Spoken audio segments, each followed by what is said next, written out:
RR99 Channel. Saya anjurkan orang tua, kalau menginginkan anaknya jadi pemimpin yang tangguh, yang hebat, mainlah kids. Anak-anak bapak main kids? Gak suka. Sebelum melanjutkan, sebaiknya Anda subscribe bagi yang belum, dan like serta share kepada sahabat lain, agar kita semua dapat lebih sukses. Profil Budi Hartono, orang terkaya Indonesia versi Forbes 2021.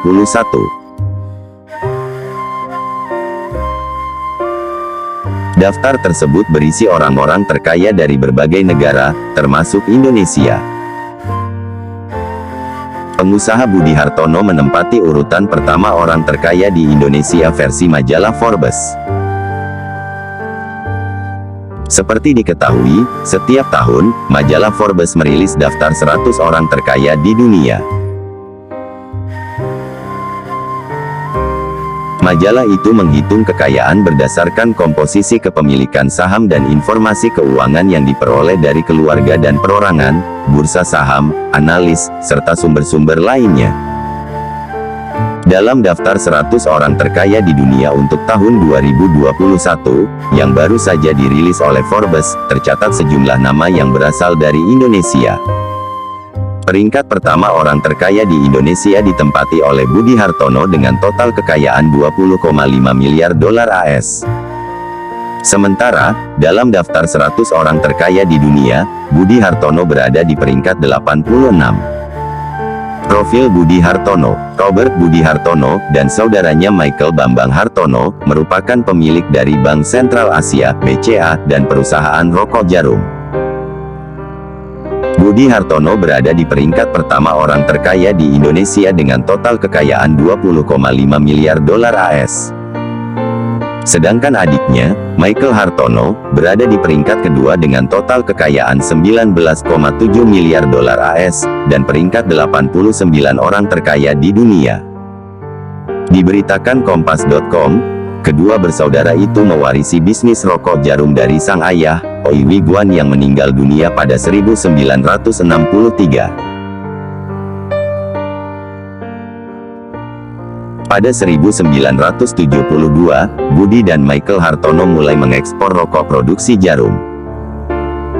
Keduanya lalu menciptakan merek rokok kretek lintingan mesin pertama mereka, Jarum Filter, pada tahun 1976.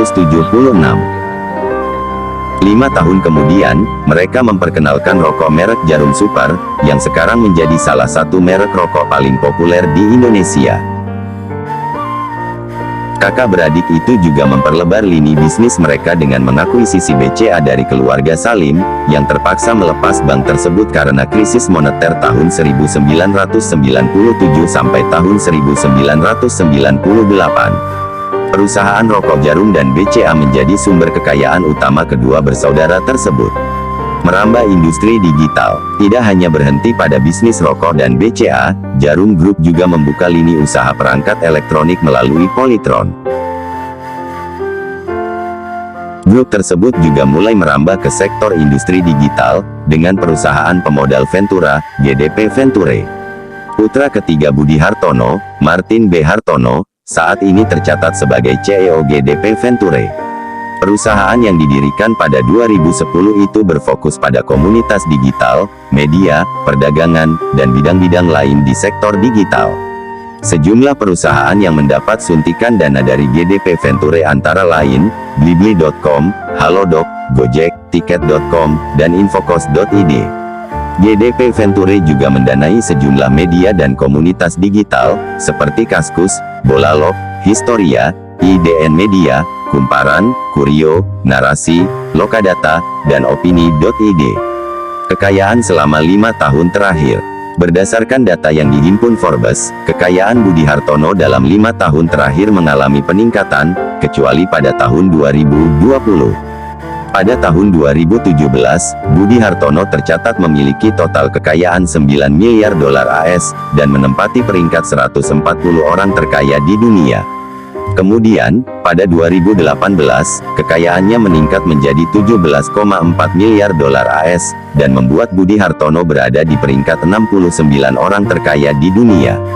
Kekayaan Budi Hartono kembali meningkat pada 2019, menjadi 18,6 miliar dolar AS, dan membuatnya duduk di posisi 54 dalam daftar 100 orang terkaya di dunia. Akan tetapi pada 2019, kekayaannya merosot menjadi 13,6 miliar dolar AS, dan peringkatnya turun menjadi 80. Pada tahun 2021, Forbes mencatat kekayaan Budi Hartono berhasil pulih dan meningkat menjadi 20,5 miliar dolar AS, sekaligus menempatkannya di posisi 86. Suatu capaian yang bukan tiba-tiba, namun itu melalui kerja keras dan perjuangan yang penuh dengan onak dan diri, sehingga beliau dapat mencapai pada posisi 100 besar orang terkaya di dunia atau posisi pertama orang terkaya di Indonesia.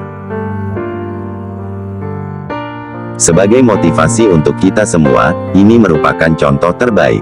Paling tidak, kita dapat mengambil nilai positifnya dari profil Budi Hartono tersebut, bahwa kesuksesan dapat diraih dengan cara bekerja keras, dan paling tidak melalui proses panjang dan berliku. Ayo, kita bangkit dari keterpurukan, paling tidak janganlah kita mudah menyerah apalagi frustrasi dalam menjalankan hidup. Tetap semangat dan bekerja keras untuk mencapai harapan dan cita-cita. Berikan pendapat Anda pada kolom komentar, agar channel ini semakin berkembang. Terima kasih.